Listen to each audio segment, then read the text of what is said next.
মাগরিবের নামাজের পরে হাসবুনাল্লাহু নি'মাল ওয়াকিল এই দোয়াটা যদি 33 বার করে পাঠ করতে পারে, আল্লাহ পাক নগদে তাকে 4টা পুরস্কার দান করে দেয়। যেরকম সুবহানাল্লাহ। এবং এই পুরস্কারগুলো আপনি নিজের চোখে দেখতে পারবেন যে হাসবুনাল্লাহু নি'মাল ওয়াকিল এই দোয়াটা পাঠ করার কারণে আল্লাহ পাক আপনাকে কি কি বেনিফিট দান করেছে। 1 নম্বরে আল্লাহ পাক আপনার দুশ্চিন্তা, আপনার টেনশন আল্লাহ পাক দূর করে দিবে। আপনি যত বড় দুশ্চিন্তায় থাকেন না কেন, আপনার টেনশন আপনাকে একদম শেষ করে দিচ্ছে। আপনি যদি হাসবুনাল্লাহু নি'মাল ওয়াকিল মানে আল্লাহ আমার জন্য যথেষ্ট, আল্লাহ আমার জন্য অভিভাবক হিসেবে যথেষ্ট, আপনি যদি দোয়া করতে পারেন, আল্লাহ পাক বলেন যে আমি আল্লাহ পাক তার টেনশন, তার দুশ্চিন্তা একেবারে দূর করে দেই। এটা হলো প্রথম নম্বর বেনিফিট।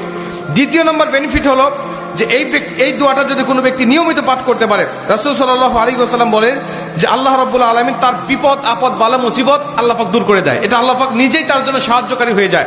বিপদ আপদ বালা মুসিবত তার সামনে আর কিচ্ছু রাখে না। আপনি যত হাসবুনাল্লাহু নি'মাল ওয়াকিল পাঠ করবেন, তত আল্লাহ পাক আপনার সামনে থেকে বিপদ বালা মুসিবত দূর করে দিবে। এটা হলো 2 নম্বর।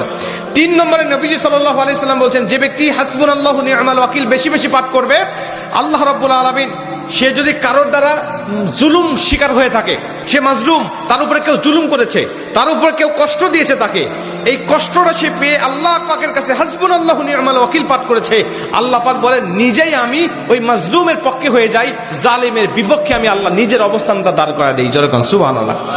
ভাই, আল্লাহ যদি আপনার পক্ষে দাঁড়ায় যায়, আপনার আর কিছু লাগে? আল্লাহ যদি আপনার জন্য সাহায্যকারী হয়ে যায়, আর কিছু লাগে? আপনাকে কোন জালিম আপনার উপর জুলুম করছে, আপনি হয়তো বা সেই জালিমের কাছে আপনি কিচ্ছু না, একেবারে তুচ্ছ, কিন্তু আল্লাহ তো তার থেকে অনেক বেশি শক্তিশালী। আল্লাহ পাক বলে যে আমি তখন ওই মাজলুমের পক্ষে দাঁড়া যাই, ওই জালিমের বিপক্ষে দাঁড়া যাই, আমি আল্লাহ আমার নিজের মতো করে আমি তখন বিচারটা শুরু করে দেই। যেরকম সুবহানাল্লাহ।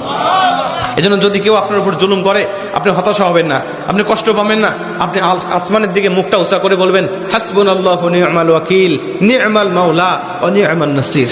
আপনি এই দোয়াটুকু শুধু পাঠ করবেন, দেখবেন যে আল্লাহ পাক আপনার সব হতাশা, সব দুশ্চিন্তা, সব টেনশন আল্লাহ পাক মুহূর্তের মধ্যেই আল্লাহ পাক আপনার দূর করে দিয়েছে। যেরকম সুবহানাল্লাহ।